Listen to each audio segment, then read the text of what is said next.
जिलाध्यक्ष श्री अनिल सिसोदिया जी, प्रदेश मंत्री श्री अमित वाल्मीकि जी, पूर्व विधायक श्री मुंशीलाल गौतम जी, विधानसभा प्रभारी श्री सुभाष भाटी जी, विधानसभा संयोजक श्री कृपाल सिंह जी, संजय चौधरी जी और यहां पर उपस्थित और अलग अलग स्थानों पर सड़कों पर भी भारी संख्या में उपस्थित सभी शिकारपुर विधानसभा क्षेत्र से उपस्थित भाइयों बहनों, आज बुलंदशहर जनपद के 2 विधानसभा क्षेत्रों के माध्यम से पूरे बुलंदशहर वासियों का आह्वान करने के लिए मैं विशेष रूप से आया हूं। भाइयों बहनों, 2022 उत्तर प्रदेश विधानसभा का चुनाव चल रहा है और ये चुनाव ऐसे समय में आयोजित हो रहा है जब पूरी दुनिया कोरोना महामारी के एक नए वेरिएंट की चपेट में है। स्वाभाविक रूप से ये तीसरी वेव भले ही भारत के अंदर समय से उठाए गए कदमों के कारण खतरनाक न हो, लेकिन उसके लिए सतर्कता और सावधानी तो आवश्यक है ही। और इसलिए भारत निर्वाचन आयोग ने भी आवश्यक सतर्कता और सावधानी की दृष्टि से बड़ी बड़ी रैलियों को रोका है। सीमित संख्या में लोग इसमें भागीदार बन सके और इसलिए सीमित संख्या में ही लोग कार्यक्रमों में आ पा रहे हैं। लेकिन मैं आभारी हूं बुलंदशहर जनपद के वासियों का, शिकारपुर विधानसभा क्षेत्र से जुड़े हुए आप सभी नागरिकों का, जिन्होंने सड़कों पर भारी उत्साह के साथ स्वागत किया है और आज यहां पर भी अपना उत्साह दिखा रहे हैं।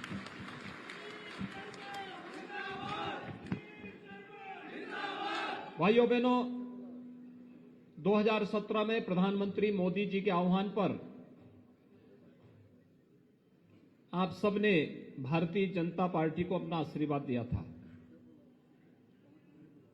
और 5 वर्ष बिना रुके, बिना थके, बिना डिगे और बिना झुके भारतीय जनता पार्टी की डबल इंजन की सरकार ने बिना भेदभाव के विकास की योजनाओं का लाभ प्रदेश की 25 करोड़ जनता तक पहुंचाने का कार्य किया। और मैं कह सकता हूं कि जब अच्छी सरकार होती है तो उसका लाभ पूरे प्रदेशवासियों को मिलता है। आपके सामने उदाहरण है प्रदेश की सुरक्षा और बेहतर कानून व्यवस्था के माध्यम से प्रदेश में बिजली वितरण की समान व्यवस्था। पहले बिजली 3 जनपदों में मिलती थी, 72 जनपद अंधेरे में रहते थे। आज प्रदेश में कोई वीवीआईपी जिला नहीं है, हर जिला अपने आप में वीवीआईपी है और हर जिले में हर व्यक्ति के घर तक बिजली पहुंचाने का कार्य हम लोग करते हैं।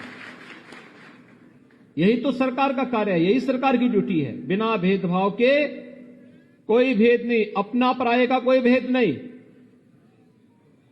या अपने पराये का भेद वे लोग करते हैं जिनके लिए अपना परिवार ही प्रदेश था।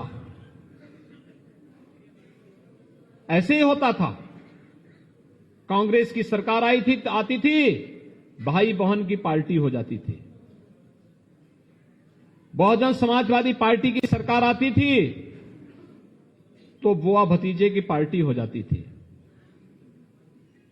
समाजवादी पार्टी की सरकार आती थी तो चाचा भतीजा झोला लेकर के वसूली के लिए निकल पड़ते थे। यही तो था प्रदेश में। लेकिन पिछले 5 वर्षों में आपने देखा होगा, उनके लिए अपना परिवार ही सब कुछ था। हमारे लिए प्रदेश की 25 करोड़ जनता ही परिवार थी, इसलिए उसके सुख दुख में सहभागी बनना। कोरोना कालखंड में भी आपने देखा होगा, विपक्ष के नेता जब होम क्वारंटीन थे, घर में बैठे हुए थे, होम आइसोलेशन में थे, तब मैं या हमारे मंत्री, हमारे पदाधिकारी एक एक व्यक्ति के जीवन को बचाने के लिए, वहां तक शासन की योजना पहुंचाने के लिए, उनकी सहायता करने के लिए कार्य कर रहे थे। जो संकट का साथी है वही असली साथी है, शेष तो अवसरवादी है। और भारतीय जनता पार्टी ने यही किया। भाइयों बहनों, पश्चिमी उत्तर प्रदेश में किस किस प्रकार के लोगों को पिछली सरकारें प्रश्रय देती थी, आप देख रहे होंगे। 5 साल तक जो अपने बिलों के अंदर डूबे हुए थे, चुनाव आते ही अब फिर सिर उठा करके गर्मी दिखाने का प्रयास कर रहे हैं, लेकिन उनको नहीं मालूम कि 10 मार्च के बाद गर्मी शांत हो जाएगी। फिर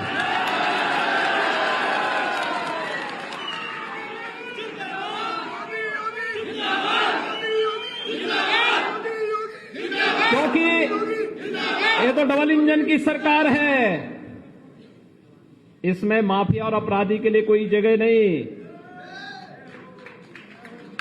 यहां पर तो हर व्यक्ति के सम्मान की रक्षा होगी, सुरक्षा सबको, सम्मान सबको, लेकिन तुष्टीकरण किसी का नहीं, तुष्टीकरण की राजनीति नहीं होगी। गरीब की सुनवाई होगी, महिलाओं की सुरक्षा होगी, नौजवानों के लिए रोजगार होगा और किसान के उन्नयन के लिए कार्य होगा। यही तो भारतीय जनता पार्टी की पहचान है।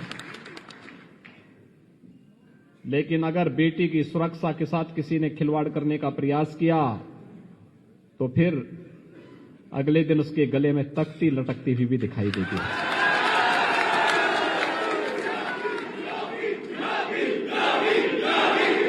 आपने देखा है ना, पश्चिमी उत्तर प्रदेश में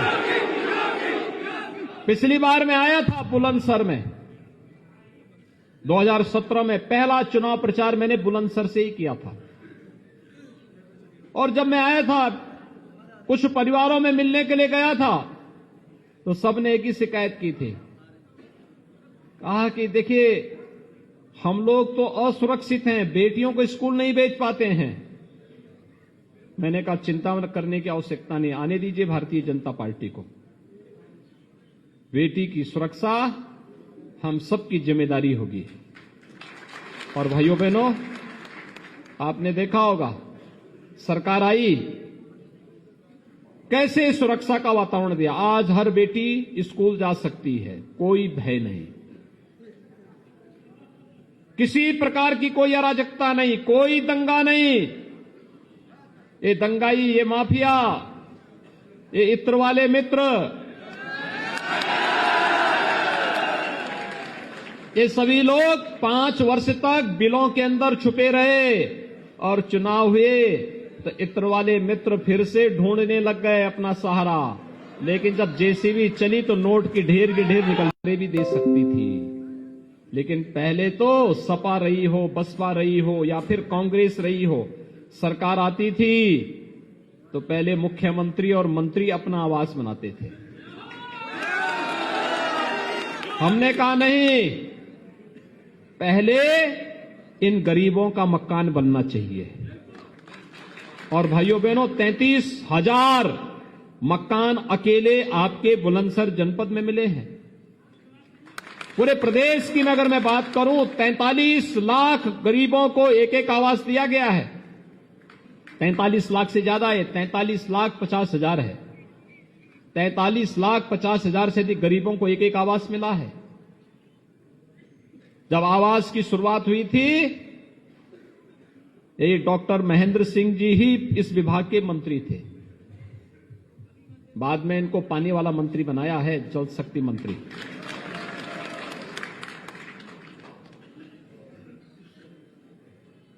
दो 2,61,00,000 गरीबों के लिए एक एक शौचालय उपलब्ध करवाया गया।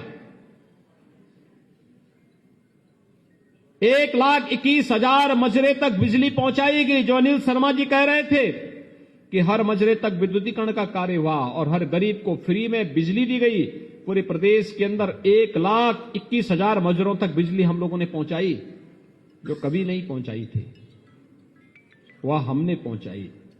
फ्री में बिजली भी दिए 1,43,000 करोड़ परिवारों को।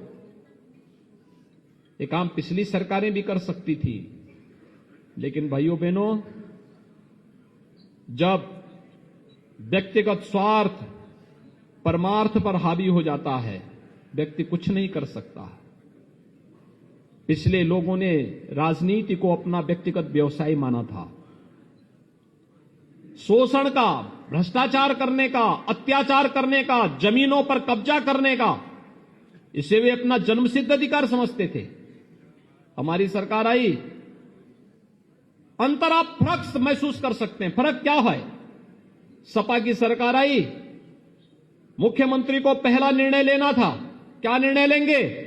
मुख्यमंत्री ने पहला निर्णय लिया था समाजवादी पार्टी की सरकार के समय, उन्होंने राम जन्मभूमि पर आतंकी हमला करने वाले आतंकवादियों के मुकदमे वापस लिए। और जब मेरे पास मौका आया, भारतीय जनता पार्टी ने जब मुझे मौका दिया मुख्यमंत्री के रूप में, मुझे कहा गया क्या निर्णय लेंगे? मैंने कहा मैं अन्नदाता किसानों का कर्ज माफ करूंगा। 86 लाख किसानों का 36,000 करोड़ रुपए का कर्ज माफ किया था। बेटियों की सुरक्षा के लिए एंटी रोमियो स्क्वाड का गठन किया था। और अवैध बूचड़खानों पर हमेशा के लिए ताले डाल दिए गए थे। ये केवल अवैध बूचड़खानों पर ही नहीं डाले ताले, ये माफिया प्रवृत्ति पर भी हमेशा के लिए लगाम लगाने के लिए ताले पड़े थे। और मैंने उसी दिन कहा था, जो शांति से, सौहार्द से जीना चाहेगा, उसको सुरक्षा की गारंटी प्रदेश सरकार देगी।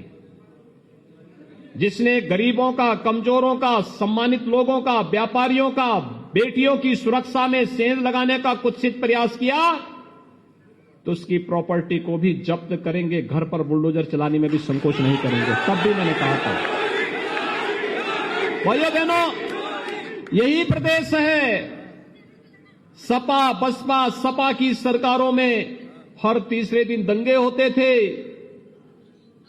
हर तीसरे दिन दंगे होते थे, पर्व और त्योहार नहीं मना पाते थे, कांवड़ यात्रा पे सरकार रोक लगाती थी। जब 2017 में हम लोग आए, मैंने कहा भी कांवड़ यात्रा का क्या हुआ, क्यों रोक है? उन्होंने कहा साहब दंगा फसाद होता है। तो मैंने कहा फिर सरकार क्यों है? अरे दंगा फसाद रोकने का काम तो सरकार का ही होना चाहिए। अरे साहब संवेदनशील स्थान। मैंने कहा संवेदनशील का मतलब क्या होता है? कांवड़ यात्रा निकलेगी और हेलीकॉप्टर से ले जाकर के पुष्प वर्षा भी करो, और अगर किसी ने खलल डालने का प्रयास किया तो सख्ती से निपटने का कार्य भी करो। सरकार की हनक दिखनी चाहिए, लेकिन दंगाई को भनक भी नहीं लगनी चाहिए। कब काम हो रहा है, ये जब वो दूसरे लोग की यात्रा में निकले तब उसको एहसास होना चाहिए। और इसलिए भाइयों बहनों, प्रदेश में दंगे नहीं होते। आज उत्तर प्रदेश में दंगे नहीं होते। दंगाई उत्तर प्रदेश से पलायन करते थे, और जो व्यापारी भय के मारे 2017 के पहले सपा की सरकार में, बसपा की सरकार में पलायन कर गए थे, वे वापस अपने घरों में आकर के केराना और कंधला में आकर के फिर से अपना व्यवसाय कर रहे हैं, शान से कर रहे हैं। ये है सरकार। और इसलिए भाइयों बहनों, आज मैं आप सबका आह्वान करने के लिए आया हूं। हमें अवसर मिला, हमने सुरक्षा दी। हमें अवसर दिया, हमने अन्नदाता किसानों का सम्मान किया। हमें अवसर मिला, हमने नौजवानों के लिए नौकरी और रोजगार दिया। हमें अवसर मिला, हमने फ्री में टेस्ट, फ्री में उपचार, फ्री में डबल इंजन की सरकार है, फ्री में वैक्सीन, डबल डोज की वैक्सीन, और फ्री में डबल इंजन की सरकार है तो राशन भी फ्री में उपलब्ध कराने का काम किया। भाइयों बहनों, मैं आपसे पूछना चाहता हूं, जो ये समाजवादी पार्टी के नेता बोलते हैं फ्री में बिजली देंगे, क्या इनकी सरकार के समय बिजली मिलती थी? तो जनता जनार्दन को कौन समझाएगा? अगर ये तो अंधेरे में रहने के व्यस्त हैं, ये तो बिजली देंगे ही नहीं, तो फ्री करेंगे कहां से? वो तो फ्री हुई जब देंगे नहीं तो। समाजवादी पार्टी के मुखिया यही बोलते हैं, कहते हैं साहब मेरे पास एक नया अर्थशास्त्र है। तो हमने कहा भी अगर अर्थशास्त्र ही पढ़े होते तो दुनिया में किसी वर्ल्ड बैंक में होकर के कहीं अर्थशास्त्री होते। उत्तर प्रदेश के लिए अनर्थकारी नहीं बनते। जो लोग बिजली नहीं देते थे वे आज फ्री बिजली की बात कर रहे हैं। हमने बिना भेदभाव के 75 जनपदों में हर व्यक्ति तक फ्री में बिजली, एक बिना भेदभाव के बिजली देने का काम किया है। बिना भेदभाव के निर्बाध बिजली, पर्याप्त बिजली, सबको बिजली, सुरक्षा सबको दी है। दंगा मुक्त प्रदेश बनाया है, भय मुक्त प्रदेश बनाया है और विकास भी दौड़ता हुआ दिखाई दिया है। बोलते थे ये भोला सिंह जी हैं, अनिल शर्मा जी हैं, हमारे विधायक गण आते थे, सभी लोग कहते थे कि क्या बुलंदशहर में भी कोई मेडिकल कॉलेज होगा? मैंने कहा चिंता मत करो, अगला मेडिकल कॉलेज बुलंदशहर में ही होगा और मेडिकल कॉलेज भी हमने दे दिया है। मेडिकल कॉलेज भी आपको मिल गया है और मेडिकल कॉलेज का नामकरण भी पूर्व मुख्यमंत्री स्वर्गीय कल्याण सिंह जी के नाम पर कर दिया है।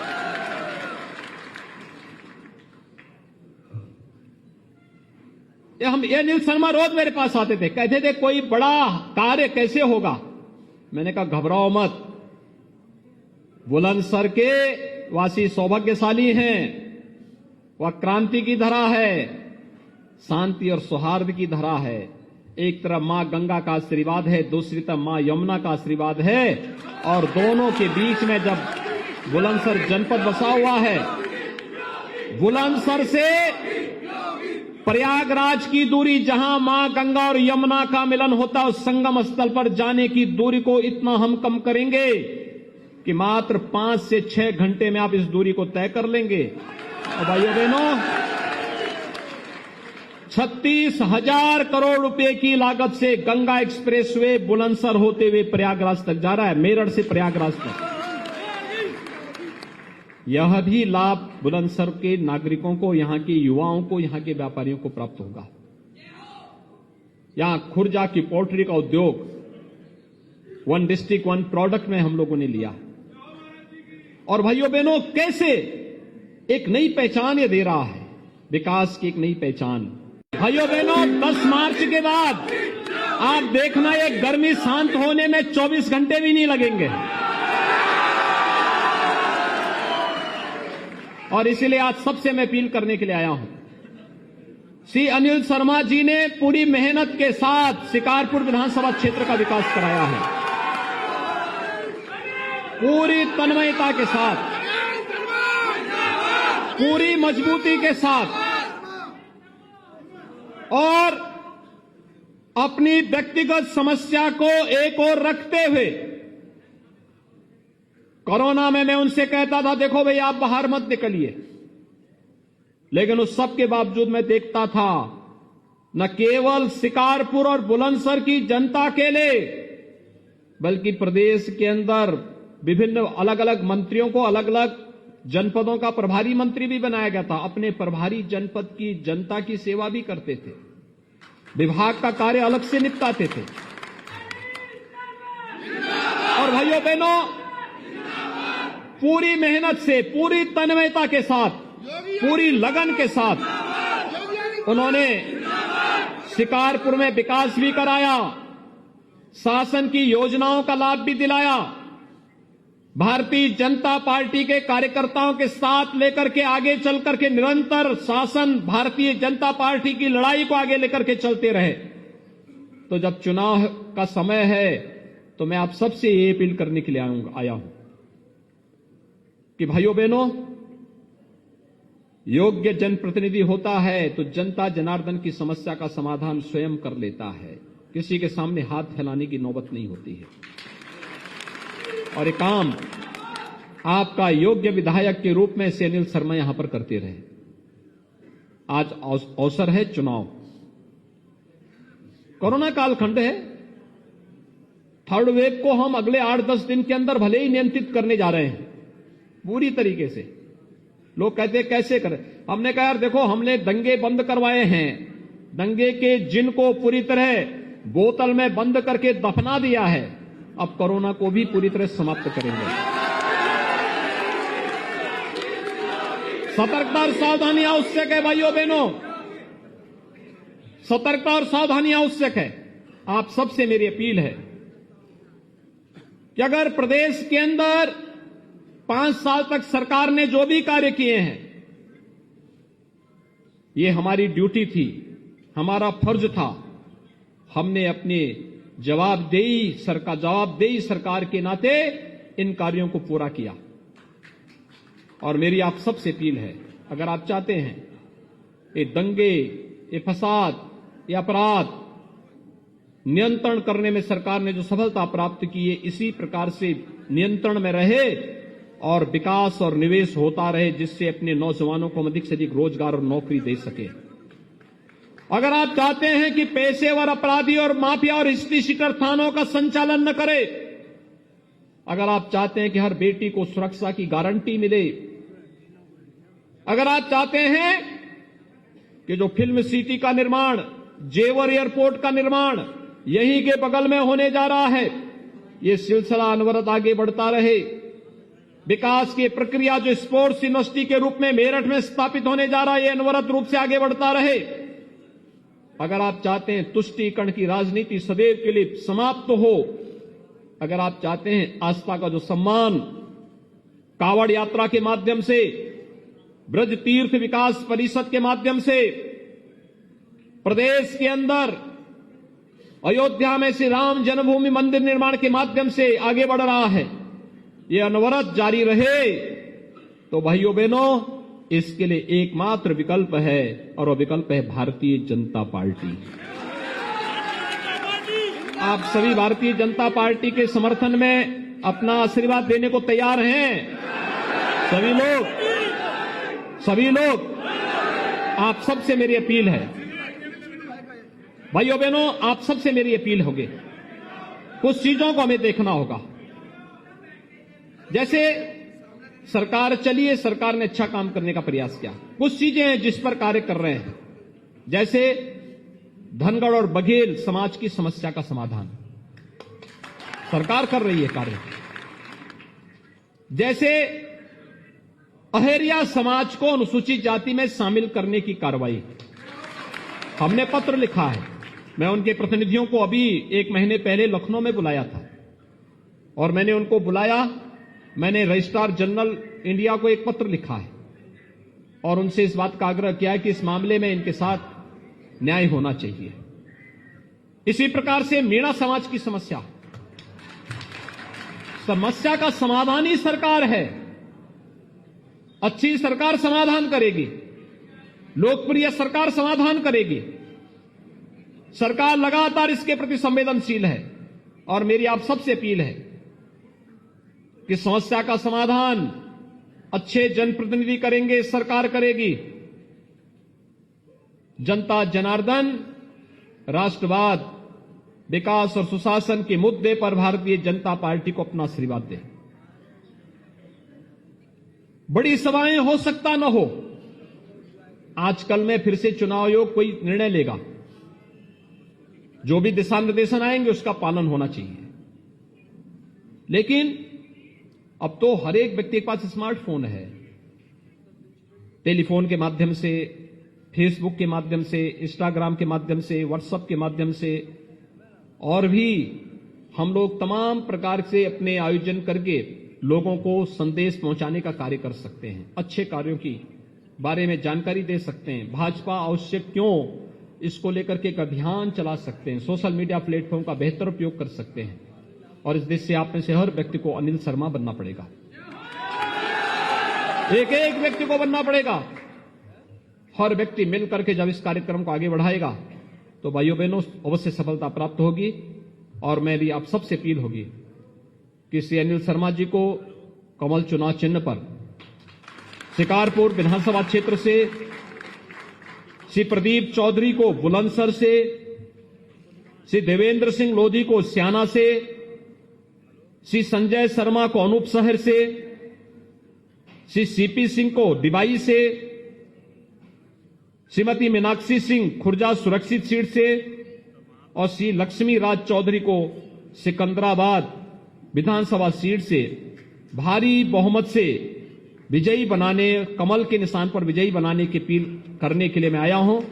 आप सब ये जो उत्साह दिखाया है इसके लिए आप सबको मैं हृदय से धन्यवाद देता हूं और आपको आश्वस्त करता हूं कि सरकार भारतीय जनता पार्टी के बनने के साथ ही जो यात्रा राष्ट्रवाद, विकास और सुशासन का चल रहा है यह अनवरत इसी रूप से आगे चलता रहेगा। आप सबके प्रति मेरी शुभकामनाएं। धन्यवाद। जय हिंद। मेरे साथ बोलेंगे भारत माता की, भारत माता की, भारत माता